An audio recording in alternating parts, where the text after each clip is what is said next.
Today is Workers' Memorial Day. But to understand what that means, let me take you back a little more than 100 years ago, December 12th, 1921, in a place a little more than 100 miles from where I'm sitting. A Slovenian immigrant woman named Mary Skubits kissed her kids goodbye and stepped into the biting cold of a pre-dawn Kansas winter. She was carrying an American flag in one hand and a bucket of red pepper in the other. Her oldest boy, Joe, was 14. He was set to join his dad in the mines next year. Mary left him with instructions to bake bread for his little brothers and sisters while she was gone, because she knew she might be arrested. She knew the state militia was on its way. She knew she might not come home. Her family story was like so many others in their Southeast Kansas community. Their husbands, their brothers, their sons were on strike against unsafe conditions and low pay in the coal mines. And a Kansas law had just made it a crime for a coal miner to walk off the job. The men were sitting in the Girard jail. The International had cut off the strike fund, and their kids were going hungry. So the women took over the strike. Slovenian, Italian, Polish, French, Croatian, immigrants, most of them, and a lot of them not even yet citizens. Over 4 days, their numbers swelled to over 6,000. They marched across Cherokee and Crawford County and they shut down 60 coal mines. They pulled a third of this nation's coal production to a dead stop. And that bucket of pepper, they would dump it in the lunch pails of the scabs who were taking their husbands' jobs. And they threw it in the eyes of the men trying to break the strike. At one of the deadliest mines, 6,000 angry women forced a corrupt mine operator to kneel in the snow and kiss the American flag because what he was doing to the working families in that community was un-American. The story spread quickly nationwide, and the New York Times called them an army of Amazons. The governor called in the cavalry. He deputized 1,000 men and even brought a machine gun team down from Lawrence to confront the women. In the end, 49 women were arrested, including Mary and her mother, Julia. I want to say something plainly, because you will have heard the opposite your whole life.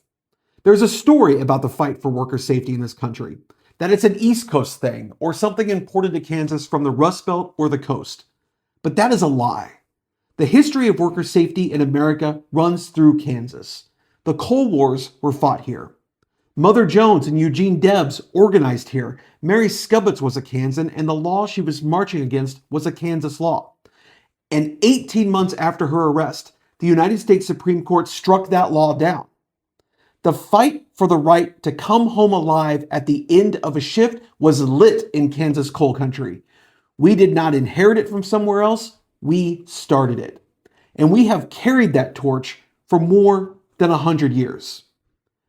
Because here is what Mary Skubits was actually marching against. In the Kansas coal fields in 1921 alone, 21 miners were killed on the job. 1,000 more were injured. Men went down in the morning and did not come back up at night. Families buried them, and the mine just reopened for the next shift, business as usual. That is what made Mary step into the cold that morning.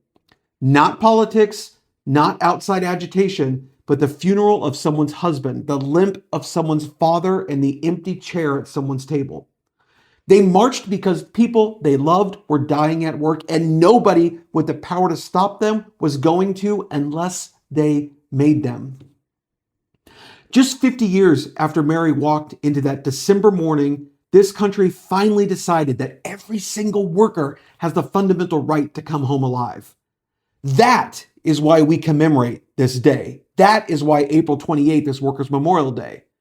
Out of that fight came OSHA, the MSHA, NIOSH, 3 agencies whose entire job is to keep workers from dying the way that those 21 Kansas miners did in 1921, and they worked. Workplace deaths cut roughly in half.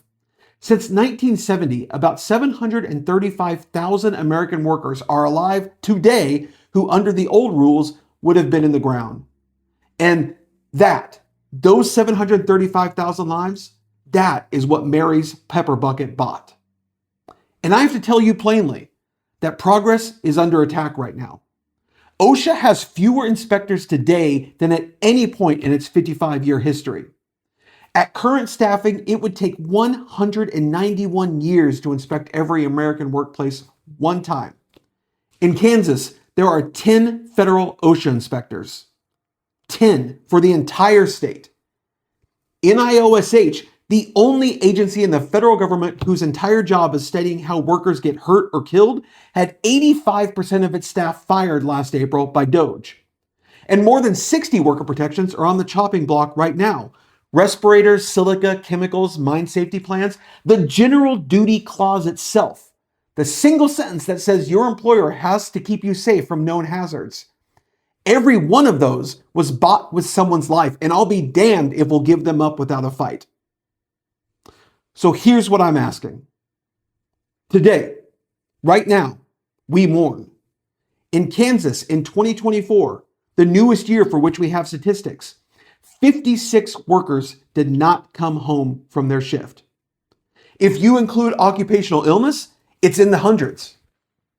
Every single one of them, someone's parent, someone's kid, someone's sibling. But then tomorrow, we fight. We fight for the living, for the co-workers across the shop, for the mine we don't work in, for the nursing home down the street, for the warehouse worker on I-70, or in the packing line, or on the roof under the July sun. The laws that protect us were not handed down. They were carried in on the backs of those who demanded better. So brothers and sisters, keep holding the line. Keep demanding better. I want to take you back to that cold December morning in 1921 as we watch Mary with her pepper bucket and her flag say goodbye to that 14-year-old boy, little Joe Skibbets. That night, he would bake bread for his brothers and sisters while his mother and grandmother walked off that December morning, not knowing if they'd come back. Well, that boy grew up. He went to what we now call Pittsburgh State University. He went to law school. He got elected to the United States Congress from Kansas's 5th District. And in 1969, 48 years after he watched his mother walk out the door with that pepper bucket, Congressman Joe Skibbets of Kansas was one of the principal architects of the Federal Coal Mine Health and Safety Act. That law cut American coal mining deaths overnight from 260 a year to just 16. Think about that. One of the cornerstone laws that built the modern worker safety system in this country, the law that today exists to honor along with OSHA, was written by a Kansas kid. A Kansas kid whose mother marched in Frontenac, whose grandmother was arrested in Pittsburgh.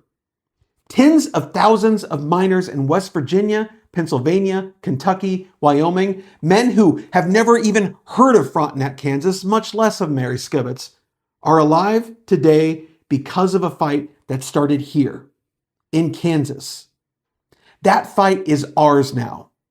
Those 56 Kansans demanded of us.